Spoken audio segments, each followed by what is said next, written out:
You're watching Canadian Muslim News on Muslim Network TV. From Toronto, Ontario, I'm Catherine Bullock. Assalamu alaikum and greetings of peace. Today, a conversation with Nargis Naqvi, the Director of Training at Sound Vision Canada, about their training and education programs. First, some news headlines. London suspect allegedly inspired by mass shootings in New Zealand. Windsor mum reunited with abducted children after almost 3 years. First Cree woman to serve as Deputy Fire Chief in Manitoba. Somalia looks for international aid to combat deadly drought. And landmines killed over 7,000 people in 2020, says UN. And now the details. Nathaniel Veltman was allegedly inspired by mass shootings in the United States and New Zealand. Veltman is in custody for allegedly killing a Muslim family of 4 in London, Ontario, in a hate-motivated attack on June 6th. Sources involved in the investigation, speaking to Global News, said the police allegedly found written documents in Veltman's home and truck that allegedly showed he was inspired by the mosque shooter in New Zealand.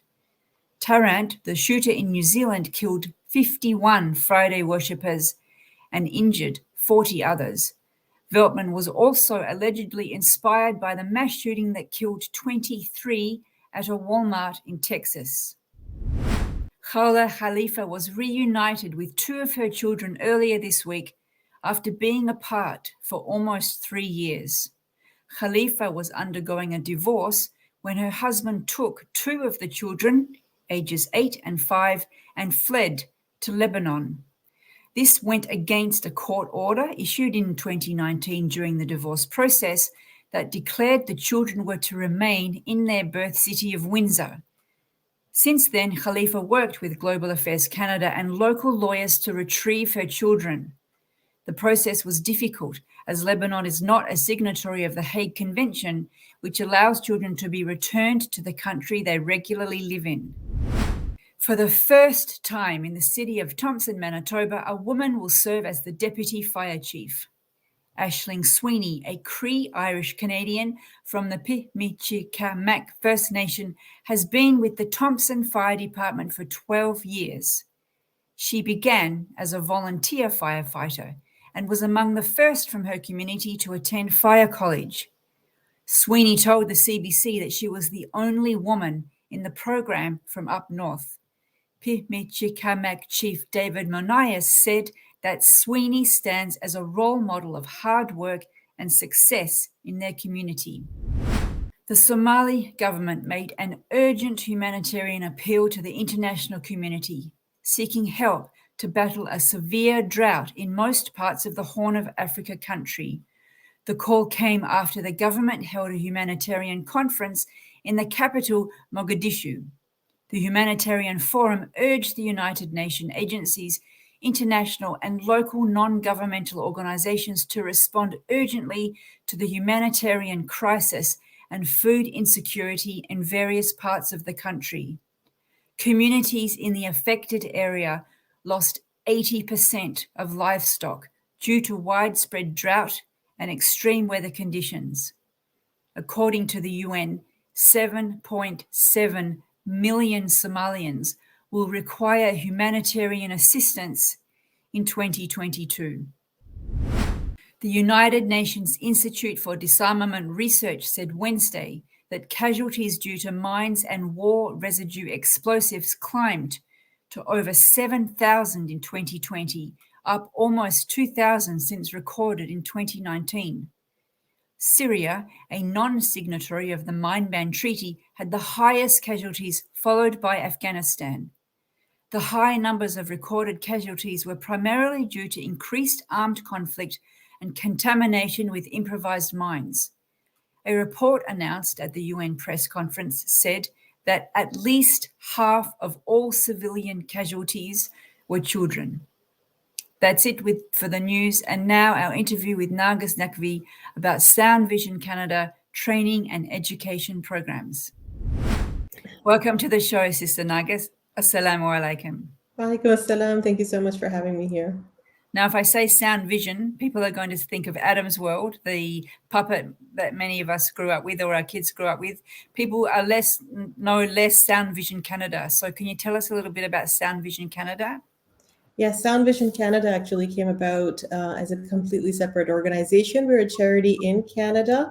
But 2018 is when we started, and we incorporated ourselves a few years ago as a charity, just to train our Muslim community so that the Muslim community could actually have more professional development trainings in the areas that we function in, whether it's weekend Islamic school training, media spokesperson training, fundraising, non-for-profit management, and many more as people keep bringing their ideas to us and organizations seek us So, out. I'll be asking you to explain a little bit more about those different programs in a bit. Tell us, though, when you were having those planning conversations, you said 2018 incorporation. Incorporation is always preceded by planning and conversations, sometimes 1 or 2 years even in the making. What was the gap you noticed? Like, what did you think Sound Vision Canada could fill when you were going to incorporate and make this plan?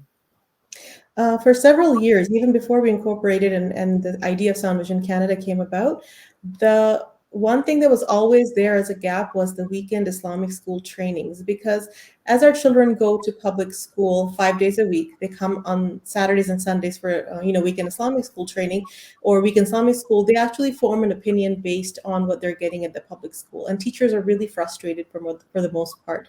So a lot of teachers were complaining, parents were complaining, and there was a dire need for it. And that was the first training that we actually launched.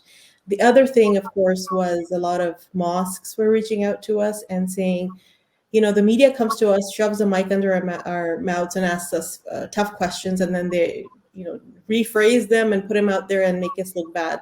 What do we do? So we got a bunch of journalists and decided to start offering those trainings as well, how to respond to the media. So basically, you're saying that this was sort of organic. People were saying, we see this problem, we see this problem. I mean, one of my kids was going to a weekend, actually, it was after school program, Quran, and the teacher was smacking him. And that was very difficult because it's like they have fun at school, and then do they want to come to Quran class after school if they know they're going to be smacked by the teacher? So they made it hard for us.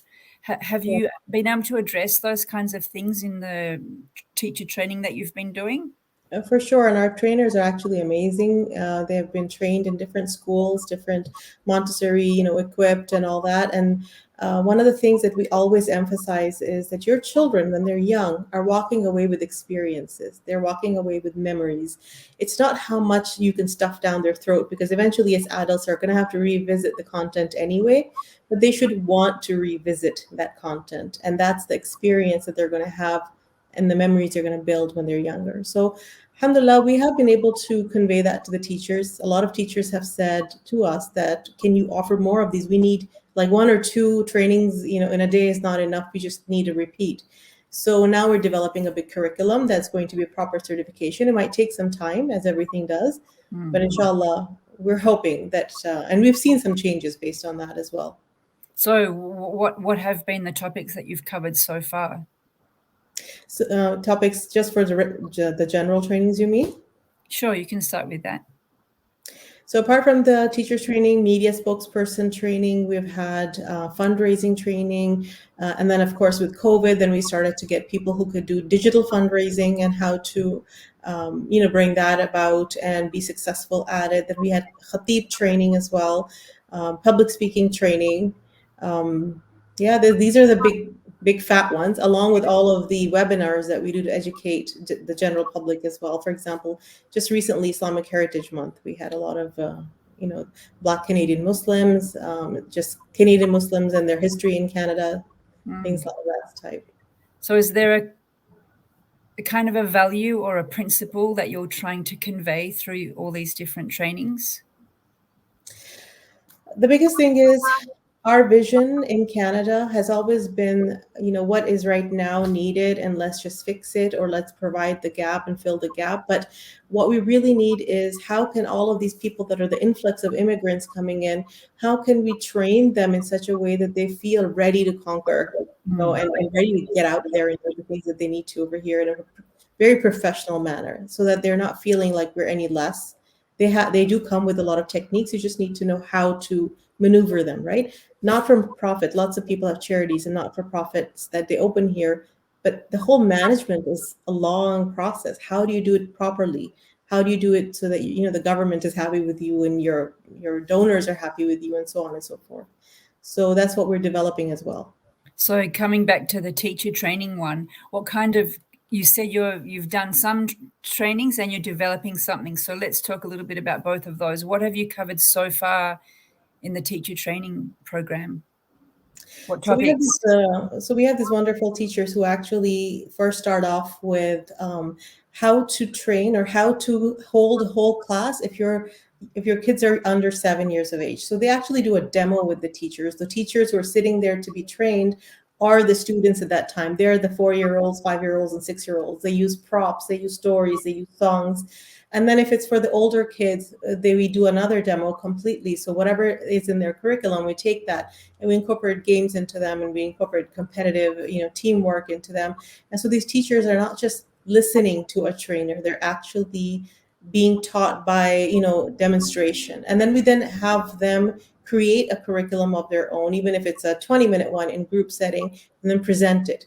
But what we lack right now is the fact that we usually give it like it's a 1-day training.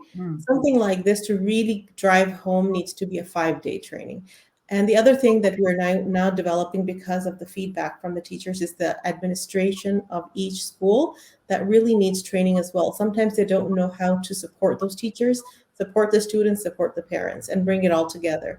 So inshallah. Inshallah, you have a plan for the future then to develop a longer curriculum that's going to focus on. Could you just tell us a little bit about the future plans of that?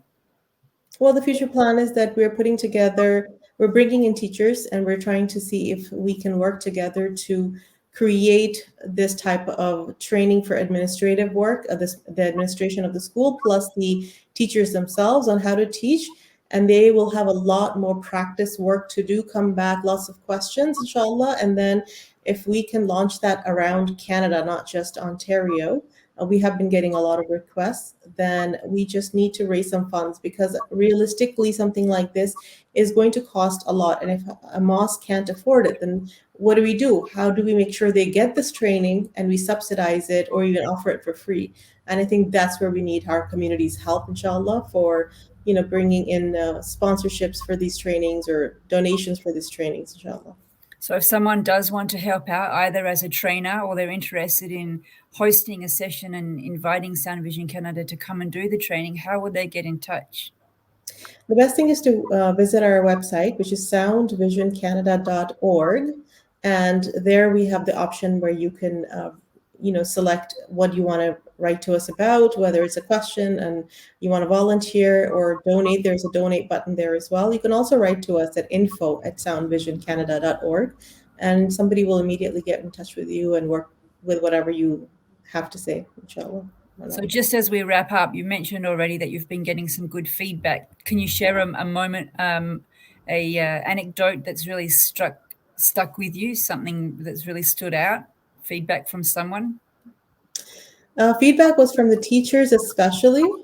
They were shocked that what they were doing was completely different, and they felt in the training that they learned so much, and they realized it was like they said light bulbs went off, and we thought, this is something that we wish we had before, but now that we have it, we will continue to incorporate it. But they did ask for more trainings, and then COVID happened. So inshallah, as soon as things are opening up, we're going to be offering more of that. Inshallah. Well, we wish you well and commend you for your work on training and educating in the Muslim community. And thanks for coming on the show today. Thank you so much. Really appreciate it. Assalamu alaikum. That's it from us. You've been watching Canadian Muslim News on Muslim Network TV. Stay safe and stay tuned for the next episode.